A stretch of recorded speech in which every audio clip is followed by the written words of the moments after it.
Hey y'all, hey, welcome back to the VIP Vault. I have been working on a fun little project for you and I'm excited to share it with you today. When it comes to creating your home, the very first thing that you need to figure out is, well, you. You need to have a good understanding of what you like and what you don't. And you need to be able to communicate that whether you're working with an interior designer or contractor or even just doing a quick Google search. It's important to understand the language of design so that you can clearly articulate what it is you want and what you're looking for. That's where your style signature comes in.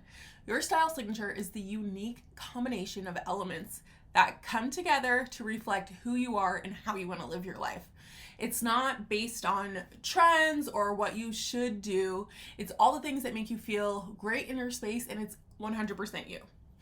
Inside the VIP Vault, there is another video and worksheet diving into how to discover your style signature. So if this is all new for you, you can start there. I believe it's important to go beyond generic design styles and clarify the exact elements and features that make up your unique aesthetic so you can make better design decisions and finally love where you live. So today I'm giving you part one of my Elements of Signature Style series.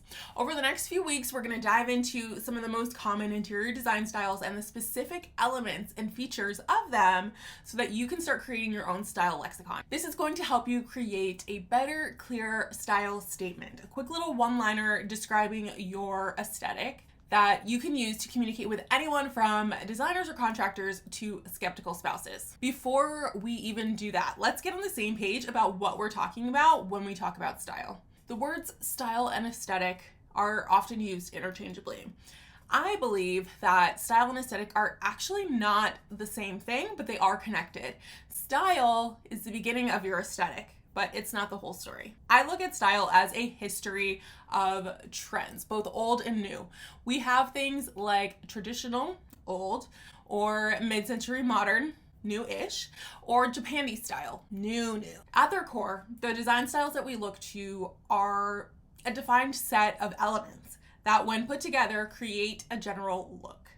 Styles are distinctive. They do represent a certain manner of expression. It's just not necessarily a personal expression. The way we tend to use the word style in the design world, it relates more to the distinctive design features of a particular era and or location. In other words, it's a set of rules to follow to get a particular look. For example, traditional style takes its cues from 18th and 19th century European design trends. The general rules were: be consistent, match your furnishings, make it symmetrical, use warm color tones and dark wood. For mid-century modern style, it takes its cues from the mid-21st century, hence the name, American design trends influenced by the Bauhaus style from Germany. General rules: form follows function, use clean lines, minimal ornamentation, organic curves, and geometric shapes. Japandi style takes its cues from contemporary Scandinavian minimalism and wabi-sabi Japanese design trends. Wabi-sabi is an ancient Japanese philosophy centered on the idea of imperfect, impermanent beauty. General rules include clean lines, bright spaces, light natural colors, focus on quality and craftsmanship, sustainable materials, minimal clutter and ornamentation. Style is what the algorithms of Pinterest and Instagram are feeding you. Once they pick up that you like a certain set of elements, they show you more of that. And this can leave you locked into a style box. But let's not throw the baby out with the bathwater. Discovering what styles you are attracted to can be a great place to start your journey to unlocking your signature aesthetic. So what makes an aesthetic different from a style? Where styles are more prescriptive, an aesthetic is particular and individual. It is a set of guiding principles of a particular artist governing their idea of beauty. When we're talking about your personal aesthetic, you, my dear, are the artist. Aesthetics are about beauty, and you know what they say about beauty. It's in the eye of the beholder. It's not about cultural or societal ideas about beauty and taste. It's about your individual set of ideas about style and taste and how you want to express them. Your personal aesthetic works as a set of principles, not rules.